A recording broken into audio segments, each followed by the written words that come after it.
उसी समय तारक नामक असुर हुआ, जिसकी भुजाओं का बल, प्रताप और तेज बहुत बड़ा था। उसने सब लोक और लोकोपाल को जीत लिया। सब देवता सुख और संपत्ति से रहित हो गए। वह अजर अमर था, इसलिए किसी ने जीता नहीं जाता था।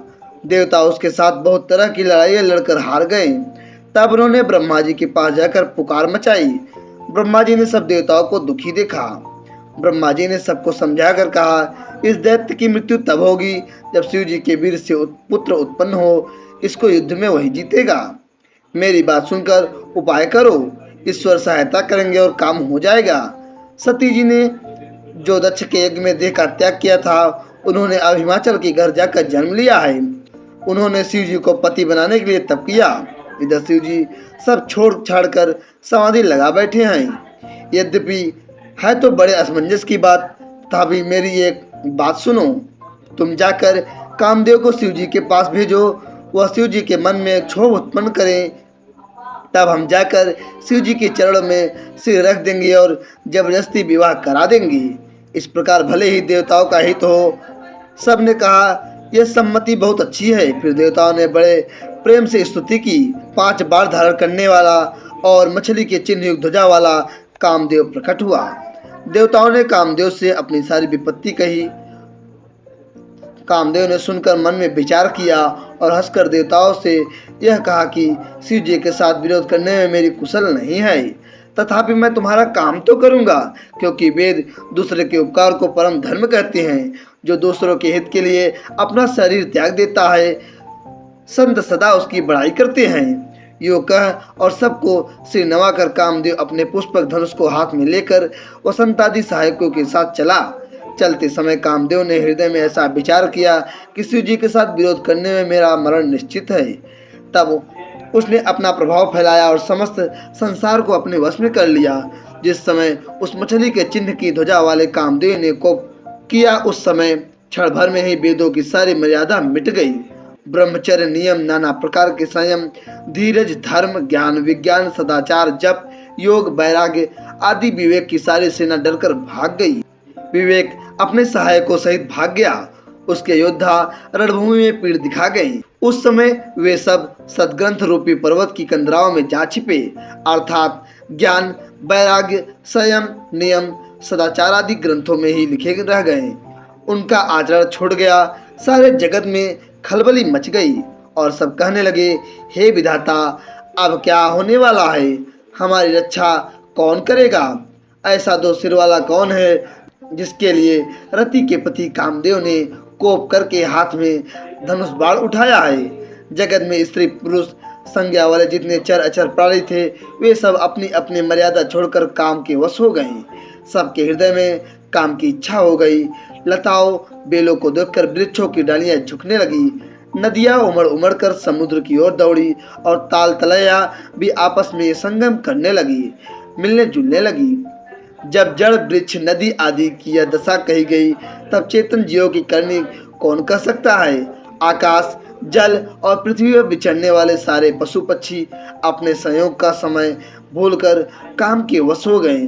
सब लोग कामांध होकर व्याकुल हो गए। चकवा चकवी रात दिन नहीं देखते। देव, दैत्य, मनुष्य, किन्नर, सर्प, प्रेत, पिशाच, भूत, बेताल, ये तो सदा ही काम के गुलाम हैं। यह समझकर मैंने इनकी दशा का वर्णन नहीं किया है।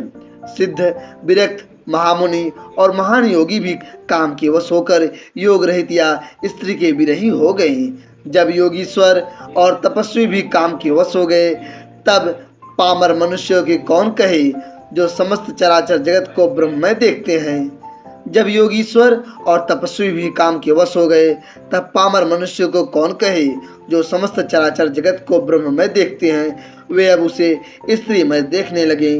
स्त्रियां सारे संसार को पुरुषमय देखने लगी और पुरुष उसे स्त्रीमय देखने लगी।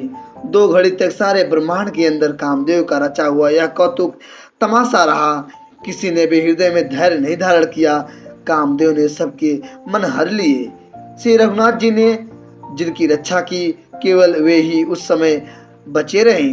2 घड़ी तक ऐसा तमाशा हुआ। जब तक कामदेव शिव जी के पास पहुंच गया, शिव जी को देखकर कामदेव डर गया। तब सारा संसार फिर जैसा का तैसा स्थिर हो गया।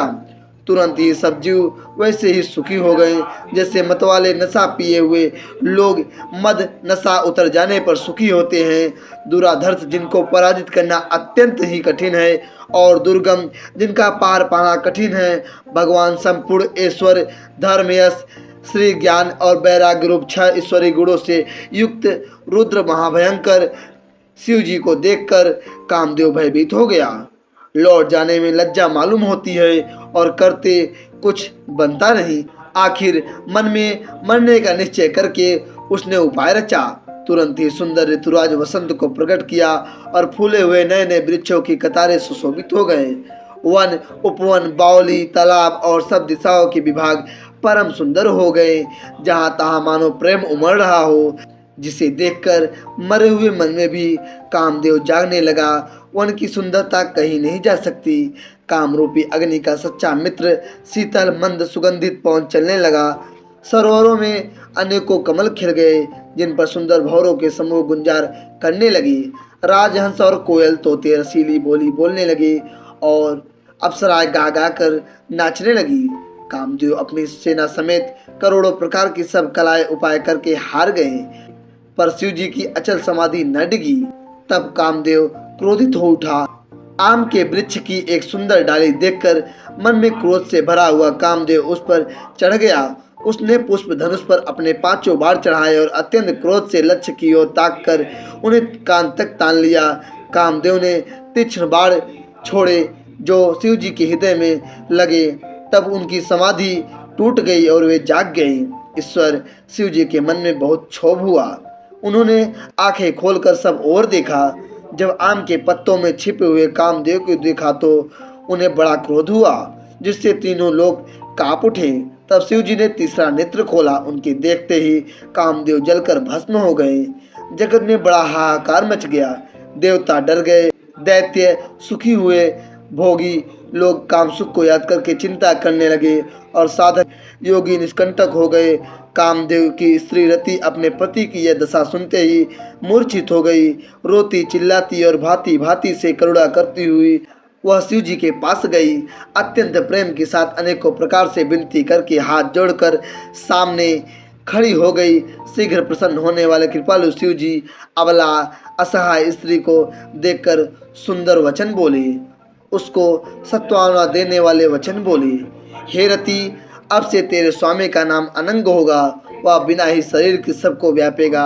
अब तो अपने पति से मिलने की बात सुन।